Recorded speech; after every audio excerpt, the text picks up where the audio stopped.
है। यहाँ पर कहा जा रहा है कि अब ये जो है अल्पसंख्यकों पर वार करने आए हैं, उनके विरुद्ध ये सरकार बनी है क्योंकि खुले में मीट बेचना और बाकी सब अन्य चीज़ें इन्होंने आते ही उस पर रोक लगवा दी। यहाँ पर आते ही बुलडोजर चला दिया। यानी आप मध्य प्रदेश को यूपी बनाने की कोशिश कर रहे हैं, इसलिए है। लेकिन कहीं ना कहीं नेताओं को निराश करके बीजेपी अपनी की सरकार यहाँ पर जो है गिर सकती है। कहीं ना कहीं लोगों को ये शॉकिंग लग रहा होगा कि यहाँ पर सरकार कैसे गिर सकती है। लेकिन यहाँ पर हमने देखा कि उज्जैन में वो एक रात बिताते हैं और उज्जैन का कुछ इतिहास ऐसा है कि कोई भी राजा अगर वहाँ रात बिताता है तो उसकी सरकार कहा जाए तो कहीं ना कहीं सिंधिया अभी भी ताकत सरकार बनाने और बिगाड़ने के रखते हैं। और अगर बीजेपी 2020 वाला हाल नहीं चाहती जो कांग्रेस का हुआ था तो यहाँ पर सिंधिया के साथ मिलकर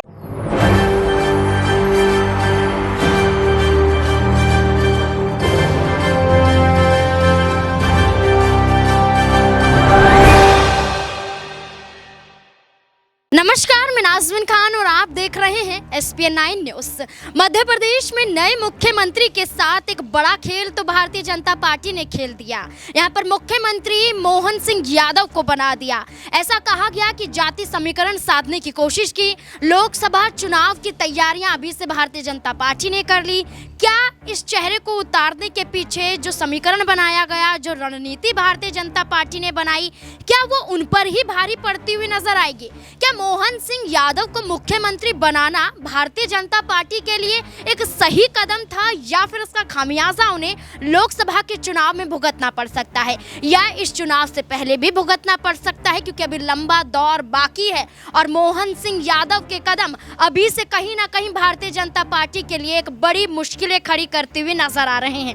ऐसे में देखा जाए तो मुख्यमंत्री पद की शपथ तो ले ली गई, लेकिन मंत्रिमंडल विस्तार को लेकर तमाम बैठकें जारी हैं। जेपी नड्डा से मुलाकात की जाती है, दिल्ली पहुंचा जाता है और मोहन सिंह यादव मंत्रिमंडल को लेकर कुछ चेहरों का ऐलान कर सकते हैं। लेकिन वहीं देखा जाए तो मंत्रिमंडल विस्तार को लेकर कुछ पुराने नेताओं को नाराज भी किया जा सकता है, उनके समर्थक विधायकों को दरकिनार भी किया जा सकता है। अगर ऐसा किया जाएगा तो मोहन सिंह यादव को क्या एक बड़ा झटका लगता हुआ नजर आ सकता है? क्या भारतीय जनता पार्टी उनके खिलाफ भी कोई बड़ा फैसला यहां पर सुना सकती है? क्योंकि अभी भी समय बाकी है और खेल बदला जा सकता है। तमाम सवाल यहां पर बनते हुए नजर आते हैं मंत्रिमंडल विस्तार को लेकर और जगह को लेकर कि आखिरकार किन विधायकों को यहां पर जगह दी जाएगी। ऐसे में देखा जाए तो शिवराज सिंह चौहान के समर्थक विधायकों की चर्चा की जा रही है, वहीं ज्योतिरादित्य सिंधिया के समर्थक विधायकों की चर्चा की जा रही है। लेकिन इसी बीच ये भी कहा जा रहा है कि इन दोनों ही नेताओं के विधायकों को जगह नहीं दी जाएगी।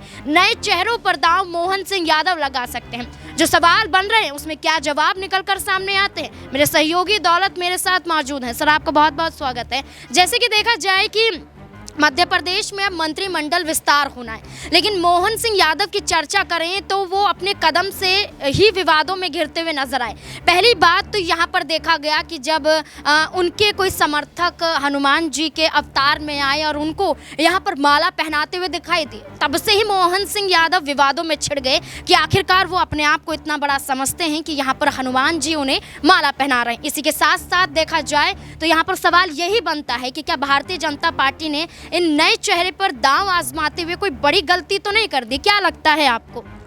देखें तो सबसे पहले जब ये फैसला हुआ कि यहाँ पर तीनों ही राज्य में 3 नए चेहरे होंगे, सबसे पहला झटका जो लगा वो उन पुराने नेताओं को होगा। यहाँ पर मैं बात शिवराज सिंह चौहान की करता हूँ, यहाँ पर मैं बात वसुंधरा राजे और रमन सिंह की करता हूँ। कहा तो जा रहा है कि उनको 2024 में आजमाया जाएगा, लेकिन एक क्लियर कन्वर्सेशन जो है इन नेताओं के साथ नहीं की गई। तो आखिर कैसे वो नेता और उनके चाहने वाले विश्वास कर लें? और मैंने यहाँ चाहने वालों की बात इसलिए की है क्योंकि जो एक नेता होता है, अगर वो किसी राज्य का सीएम है तो कहीं ना कहीं जनता उससे कनेक्ट करती है और तभी उसको अपने प्रदेश में चुनकर लाती है। शिवराज सिंह चौहान का एक बार एग्जाम्पल ले लेते हैं कि वो लगातार 18 सालों से वहाँ पर मुख्यमंत्री हैं। जनता का जुड़ाव आप ऐसे ही देख सकते हैं कि जनता की आंखें नम हो जाती हैं जब ये पता चलता है कि शिवराज सिंह चौहान अब मुख्यमंत्री पद पर नहीं बैठेंगे। लगातार उनके घर पर महिलाएं आती हैं, बच्चे आते हैं, बूढ़े आते हैं। यहाँ पर हमने देखा कि एक सड़क हादसा हो जाता है, उसमें वो उस युवक की मदद करने जाते हैं तो भी वो उनको मामा मामा कहकर रो रहा होता है। कई बच्चे आते हैं, कई महिलाएं आती हैं कि भैया हमने तो वोट आपको दिया था। तो सबसे बड़ा चौंकाने वाला फैसला तो यही था कि इन तीनों नेताओं को दरकिनार किया गया और वो जनता के लिए भी कहीं ना कहीं एक बहुत ही भावुक पल था और खुद ये नेता भी भावुक होते हुए नजर आए। और अब बढ़ते हैं आपके प्रश्न की ओर कि किस तरीके से आपने यहाँ पर पूछा कि क्या कोई गलत फैसला लिया है। देखिए, जनता ही अगर रूस गई तो कहीं ना कहीं वो गलत फैसला है।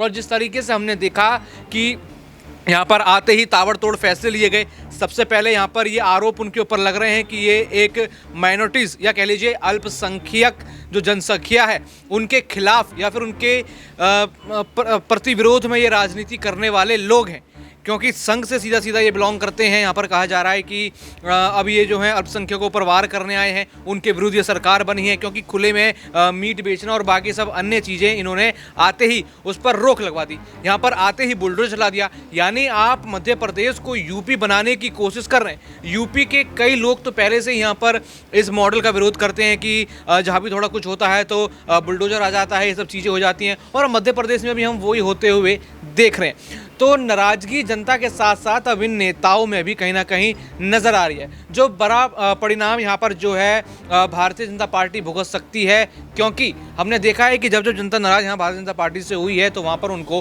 हार देखनी पड़ी है। 2023 की बात करें, लेकिन 18 का जो पूरा ये इन विधानसभाओं का रिजल्ट था वो बीजेपी के खिलाफ था। अब थोड़ी हवा बदली है, लेकिन कहीं ना कहीं नेताओं को निराश करके बीजेपी अपने लिए ही यहाँ मुसीबत बढ़ा रही है। और आपने बात करी कि कैसे यहाँ पर हनुमान भगवान को लेकर विवाद हुआ कि वो माला पहनाए गए। देखिए, यहाँ पर हर एक व्यक्ति के अपने भगवान को लेकर या फिर उनकी मान्यताओं को लेकर अलग अलग आधार हो सकते हैं, लेकिन देखा जाए तो उनको सृष्टि का स्वामी एक तरीके से राम भक्त माना जाता है और वो राम के ही सेवक हैं। हम लोग उनके सेवक हैं, तो इस तरीके से देखा जाए तो कहीं ना कहीं ये गलत है। लेकिन दूसरे भाव से देखा जाए तो कहीं ना कहीं ये एक सम्मान भी है कि उनको इतना बड़ा सौभाग्य मिला कि वो हनुमान जी के अवतार लिए हुए या कॉस्ट्यूम आप कह लीजिए, एक अवतार ही कह लीजिए कि अवतार लिए हुए उस रूप में वो थे और उन्होंने उनको माला पहनाई। तो ये कितने बड़े सम्मान की बात है। यानी दोनों दृष्टियाँ इनकी तरफ होती हैं। और सबसे बड़ी चीज़ यहाँ पर मैं बताऊँ कि सरकार यहाँ पर जो है गिर सकती है। कहीं ना कहीं लोगों को ये शॉकिंग लग रहा होगा कि यहाँ पर सरकार कैसे गिर सकती है, लेकिन यहाँ पर हमने देखा कि उज्जैन में वो एक रात बिताते हैं और उज्जैन का कुछ इतिहास ऐसा है कि कोई भी राजा अगर वहाँ रात बिताता है तो उसकी सरकार नहीं रहती, क्योंकि उज्जैन में सिर्फ एक ही राजा है, वो है महाकाल, यानी भोले शंकर, वही वहाँ के राजा हैं और दूसरा राजा वहाँ कोई और टिक नहीं सकता। और ये बड़ा चैलेंज कहीं ना कहीं लोग कह रहे हैं कि दे दिया है उन्होंने। और यहाँ पर जब मोरारजी देसाई जो प्रधानमंत्री थे उनकी सरकार नहीं रही, यहाँ पर येदियुरप्पा जो कर्नाटक के पूर्व मुख्यमंत्री हैं उनकी सरकार नहीं रही, तो कहीं ना कहीं मोहन यादव के ऊपर भी अब संकट मंडरा रहा है। सबसे पहले जनता बुरा मान गई, फिर बड़े नेता बुरा मान गए, और अब यहाँ पर ऐसे मिथक जो चल रहे हैं कहीं ना कहीं वो भी इस पूरी सरकार को खतरे में ला सकते हैं। जी बिल्कुल, यहाँ पर कहीं ना कहीं उनके कदम तो ये साबित करते हुए नजर आए कि भारतीय जनता पार्टी ने कोई बड़ी गलती तो यहाँ पर की।